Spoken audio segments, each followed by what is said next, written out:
apologies in advance because this will be the most awkward video you will ever watch. So since this is my first video, I figured I would do like my top favorite 15 reads so far since I started getting back into reading. No particular order. I just love them all for different reasons. So my first favorite read on the list, again in no particular order, is The Love Hypothesis. This is solely because it was the book that got me back into reading, and I think if it wasn't for this book, I probably wouldn't be reading as much as I am now. And so if I read it now, I probably would feel differently, but I don't think I'm gonna reread it because I just want it to stay in my heart as the book that got me back into reading. And when I read it, I loved everything about it, and I just don't think I want that to change because it's the book that got me back into reading, you know? Again, in no particular order. Number 2, The Wall of Wood and Peg and Me. When I tell you, this was like my top 10 reads of 2022, because guys, if you have not read this, you literally need to read it right now, because this was so good for absolutely no reason. And first of all, Aiden Graves and Vanessa, I love them so much. This whole book, I think this was like my first Marriage of Convenience book, and now it's one of my favorite tropes ever, and it just is so good. I think I could read this over and over and over, and I would still love it just as much, if not more, every time. For my sake, please just read this book.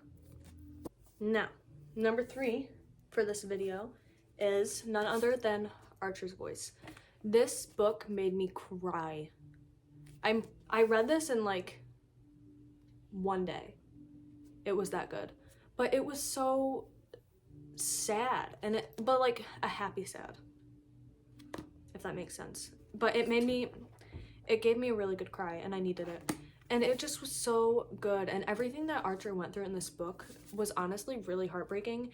And without spoiling it, his aunt is literally the scum of the earth. And also Travis, I hate Travis. Even though his book is coming out and I've already bought it.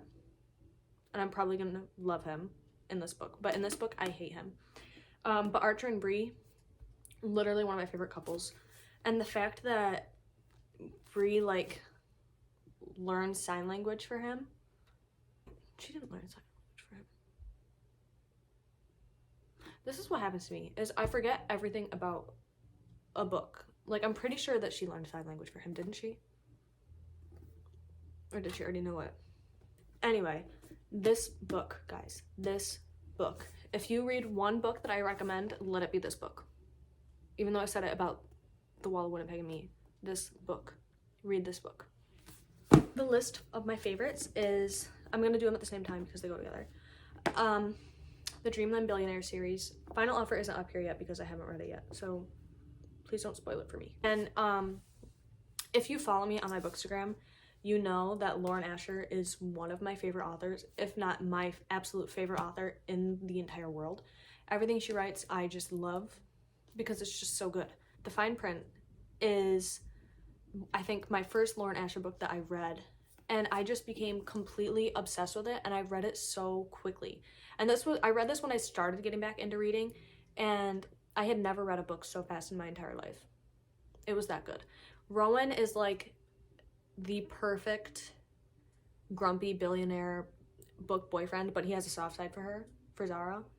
And everything about it I just absolutely love. And Zara is one of my favorite female characters because everything about her is just like so, she just is so happy and encouraging to people that are around her, and I just loved reading about her. And now for Terms and Conditions, Declan, I did not like him in the first book, I won't lie. I did not like him at all. I loved Zara from the beginning. The minute she was introduced in the fine print, I loved her. So the fact that this was about Iris, I already loved it. And Declan really redeemed himself for me in this book, and if you've read it, you know why. Because he just is so, I just love him. And them together, he was so sweet to her, And I loved that Iris just was like, she did not let him walk all over her. And I love this book. And please read it if you have not. And now, you guys, this book, I don't want you to see it yet. This book, I literally think about every single day without fail. And it is probably one of the best books I have ever read in my entire life. I don't even think I need words, because this book, if you have read this book, you know that it is so good. And this was my first fantasy series that I ever read. And anyway, as I was saying, this is one of the first fantasy books that I ever read. And the world, you just get so sucked into it, and you get so sucked into the characters, and everything about it is just like, I literally don't even have words, because I love this book so much, and I will recommend it to everybody. If I like you, I will recommend this book to you. If I recommend this book to you, take it as a compliment, because it means that I love you. It is so good.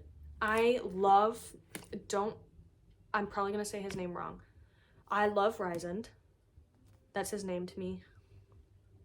No one can convince me that that's not his name. Rysand and Feyre, I love them. Also, I love getting introduced to all the different side characters, and they're just so, I love all of their different personalities, and I feel like they go so well together, and the story is just like so good, and the plot is so good. Everything about this book is so good, you guys. Please read this book. Read this series. I read the entire series back to back to back, I think in like 2 weeks. I have no words to explain how good this book is. Like, I don't even think that there's the right word to say that could describe accurately how amazing this book was. I just will never get over it. I literally think about it every single day. It's so good. Cross my legs for this one. Up next for favorites that I've read is none other than House of Sky and Breath. You guys, the ending of this book, first of all, left me absolutely speechless. And I need a House of Flame and Shadow right now, because I need to know what is about to happen. But this book was literally so good for absolutely no reason. And the characters were so, like, no matter what they did, you just wanted to love them. Even the villains, like, her villains are just so well written that I love them anyway.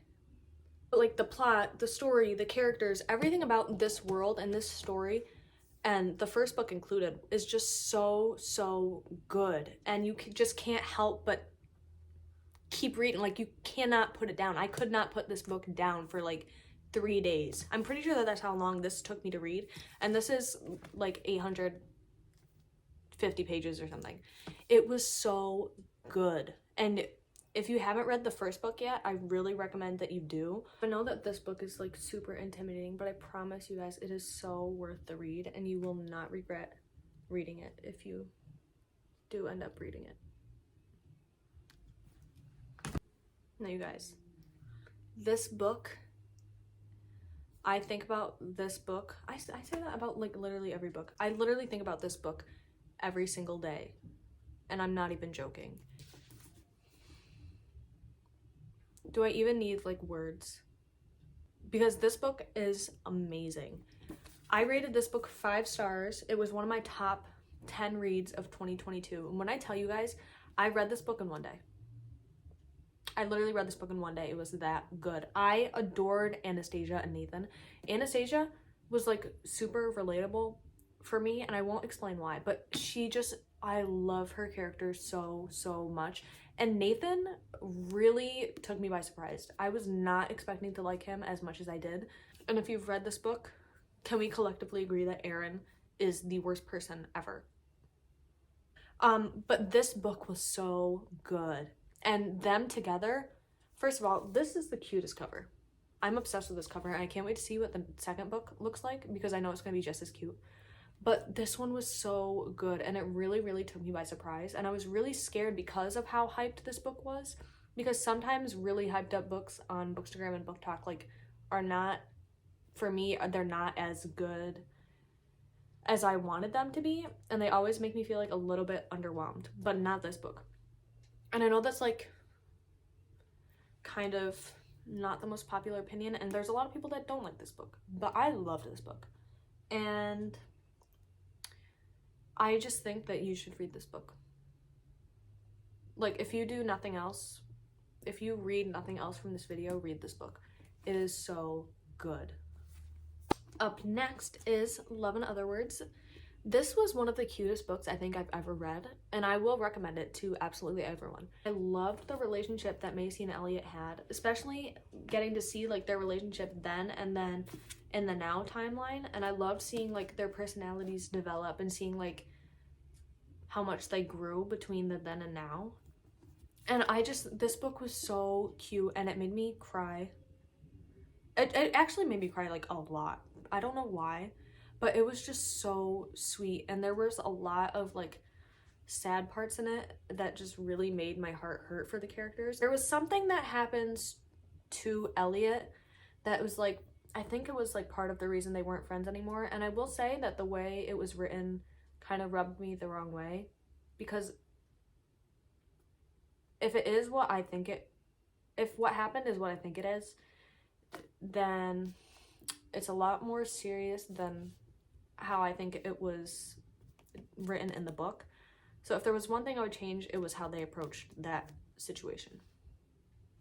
If you've read it, you know what I'm talking about. And my heart literally was just like so attached to these characters, and I'm gonna reread this book probably in the summer. But it was so good, and if you haven't read this, you probably need to read it very soon. The next on the list is Twisted Lies. You guys, this was literally my favorite book out of the entire Twisted series. Stella, I love her so much, and she was like, her character was so relatable, at least for me, and I just really loved like seeing the vulnerable side of her. And Christian Harper, one of the best book boyfriends to have ever been written, ever. The two of them together are like one of my favorite couples, and I just loved this story and like the whole like mystery side of it. And I feel like this is one of the books where it's like I read it and I forget everything about it, but I still love it because I'm literally blanking about what this book was about. But this book was so good. That makes no sense. How can I not remember anything about a book but still think that it's amazing? I don't know, but this book is amazing, and I really want to reread it soon, now that I'm thinking about it. It was so good. Up next is Twisted Games by Anna Huang. This is the Twisted Book 2, and if I could describe this in one phrase, it would be Princess Diaries on steroids, because that's exactly what this book is. But it is so good. Everything about the story was like so addicting, and I couldn't put it down. I literally read this book in one sitting, and I'm pretty sure I read Twisted Lies in one sitting as well. And it was just so good. And Reese and Bridget together, their whole dynamic was like one of my favorites that I've ever read about. And I love how Reese was just like, I don't get involved with my clients, and then this man would literally die for her. And I just loved the whole princess vibe that Bridget gave off, and she's just one of my favorite Twisted girls. It's Stella and then Bridget. They are my favorites. I love them. I love this book. You need to read this book. The next book is none other than Things We Never Got Over by Lucy Score. This was, again, one of my top 10 reads of 2022. This book was so good. I don't know what Lucy put in this book when she was writing it, but it was one of the best books I have ever read. And it was so, I felt like it was so, I know I haven't read as many books as a lot of you have, but the books I've read, this one is so unique, I think, especially like the whole plot and like the twin sister thing. It just was so like unlike everything I've ever read. I loved it so much. And Knox is one of my favorite book boyfriends, and I loved the whole dynamic that they had with Naomi's niece. I just thought that it was really sweet, and I loved the dog. I love the dog. Who doesn't love a dog? But this book was so well done. And I know a lot of people complain about like it being too long and like romance books shouldn't be this long. But I felt like I needed every single page that was in this book. I felt like the story needed every single page that was in this book. I don't think there was anything in this book that felt unnecessary to me. Everything about it I just loved from beginning to end. I really want to reread it. I'm going to do these next two at the same time because they are, again, Lauren Asher, my absolute favorite author in the entire world. This is Redeemed. This is Wrecked. These are books 3 and 4 in the Dirty Air series, which I think is one of the most underrated series, at least on my side of Bookstagram. I don't see a lot of posts about them, but you guys, they are so good, especially these last two, because the representation in these books is phenomenal. Jax and Elena, this is like a workplace romance, and the issues that Jax deals with are like so heartbreaking to me, but the way that Lauren Asher approaches the problems that he faces is so well done, and I feel like it's very appropriate, and I feel like it's very like, it just represents the issue very, very well and very tastefully, if that makes sense. Because a lot of authors will like approach things like anxiety and depression and like disability representation, but they don't do it in the best way. But Lauren Asher, she does it, and she does it well. These books are so good. You need to read them. The last two books that I'm going to be doing in this video are the first two books of the Eden series. This series is so good. I've literally said that about every single book that I've had in this video, but I can't even lie that these are some of the best books I've ever read. Indigo Ridge is the first book in the Eden series, and it follows Winslow, who is like the town's new sheriff, who gets together with Griffin Eden, who's like the town rancher, and this is like the epitome of grumpy book boyfriend. He is perfect. And them together, they are perfect. My dog just left me. But this book had like a murder mystery subplot. It was small town. Everything about it was so well done. And I read this book also in one sitting. It was so good. And Juniper Hill, I honestly loved this one more than, what's the name? I'm blanking. I loved this one more than Indigo Ridge. I don't normally love like the single parent trope, but this one was so good, and I absolutely loved Memphis and Griffin. Wait, no, this is what happens. All the books blend together in my brain. Knox. I loved his character. He was so well done, and he was so sweet to Memphis, even though he didn't want to be at the beginning, but he just couldn't help it. He couldn't help it, and I loved that. And I loved seeing him and his relationship with Drake form, because that Drake is Memphis's son. And it just was such a sweet book, and I just loved it so much. If you haven't read the series, you need to read it. Please. I just realized I forgot to film this part yesterday. But thank you guys for watching, and I hope you enjoyed this video, because I enjoyed filming it, to be honest. But I'm going to try and get more videos out at some point. Don't know when, just at some point. So for now, just follow me on my Bookstagram because I'm mostly active on there. But yeah, thank you guys for watching.